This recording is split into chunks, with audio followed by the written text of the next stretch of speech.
Imagine being a woman in the parole system where your male parole officer, who has the ability to search your house, to arrest you, to send you to prison basically at any time, begins to demand sexual favors. That's what's been happening here in West Virginia. Today we filed a lawsuit against multiple West Virginia parole officers for a pattern and practice of sexual abuse of female parolees in the Parkersburg, West Virginia area. Imagine being a woman in the parole system where your male parole officer, who has the ability to search your house, to arrest you, to send you to prison basically at any time, begins to demand sexual favors. That's what's been happening here in West Virginia. Imagine also that you report this to your parole officer's supervisor and he intimidates you into silence and allows it to continue. Imagine even that the FBI comes in and has to tell a parole officer to back off, that he's under surveillance, and meanwhile the guy's still employed as a parole officer as if it's just par for the course. This has been an unbelievable scandal here in West Virginia, a scandal that even now nobody has even known about except for the victims as well as the FBI. Well, now it's laid out in the lawsuit that we just filed this morning, posted in full at the blog at thecivilrightslawyer.com, a link to which you'll find in the description. I've also posted another lawsuit that was just filed on behalf of some other additional victims by a different law firm. Now, defendant Anthony Demetro was a parole officer with the West Virginia Department of Corrections and Rehabilitation based out of Wood County, West Virginia Parole Office. Over a period of time, he sexually abused multiple female parolees under his direct supervision, including my client. Now, when she recorded evidence against him and took it to his supervisor, David Jones, she was ordered by him to destroy the evidence and to keep her mouth shut.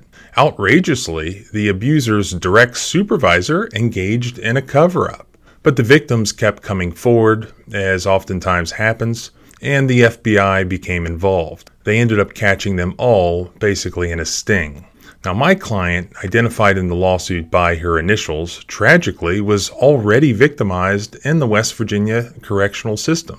She was therefore vulnerable to these sorts of predators. When her parole officer began to engage in misconduct, she bravely recorded him. 6 recordings she created in all, and she took these recordings to this predator supervising parole officer for this region. His name was David Jones. Instead of protecting her and other female parolees from this predator, he ordered her instead to destroy the evidence, telling her that the predator, Anthony Demetro, was his friend. He told her to just stick it out until she was off parole. Meanwhile, other women were victimized, and my client was forced to live in fear and in humiliation. According to the other lawsuit that was filed, which I've also posted at the blog, other female victims were coming forward to state parole officials only to be ignored, which is absolutely unacceptable. Thankfully, the FBI was listening and began an investigation. Once the supervisor caught wind that the feds were investigating, he went to my client, he thought was behind the scenes anyways, and demanded silence from her. He instructed her to lie and to conceal the misconduct from the feds. But it was too late. She was already working with the FBI, wearing a wire. There were already undercover agents around my client just to ensure her safety, as the guy was aggressively engaging in this attempted cover-up. Just to point out how nuts this all is, during this entire time, he was still working as a supervisory parole officer. Meanwhile, the FBI finally had to tell him to back off, that they had him under surveillance and not to approach my client. Now, the feds have indicted Anthony Demetro. His indictment is posted in full at the blog. They also filed a criminal information charge against Demetro's supervisor, David Jones. I've posted that as well at the blog, and those are both defendants in this civil case. And we also went all the way up the chain to the supervisor of that guy and then the director of all of the parole services. So the feds are prosecuting as well, at least those 2 individuals. The fact that the supervisor, David Jones, has been charged by information obviously indicates that he's cooperating and has agreed to testify against Demetro. But imagine a system that apparently has existed here. Imagine, and just now exposed. Imagine a system so backwards that the same woman is victimized not once, but twice before she makes it out.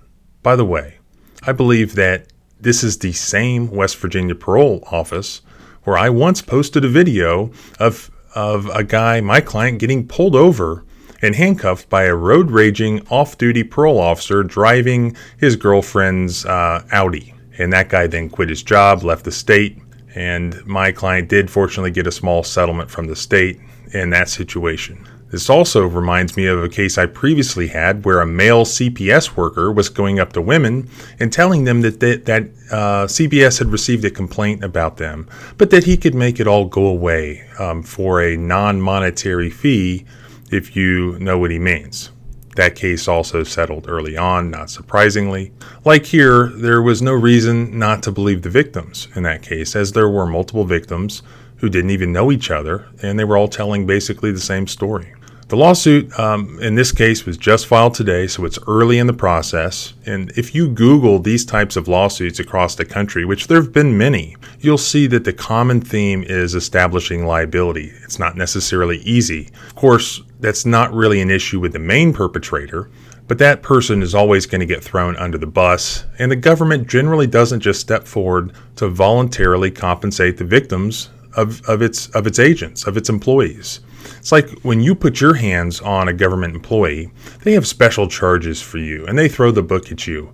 But when it's the reverse, they're hands off. They're not responsible for the criminal acts of their employees, etc., etc. I've therefore included an assortment of legal theories in the complaint that I believe hopefully may get the job done. You can review those in detail if you're interested at the blog post on this, which I'll link in the description. As we go into the discovery process, I'm sure we'll learn more. So make sure to subscribe for updates. Thanks for watching. I hardly have to tell you that freedom is scary. Also, let's throw in here, abolish qualified immunity. Let me know in the comments, do you think qualified immunity will be asserted here by these government defendants? I'll put money on it if you don't.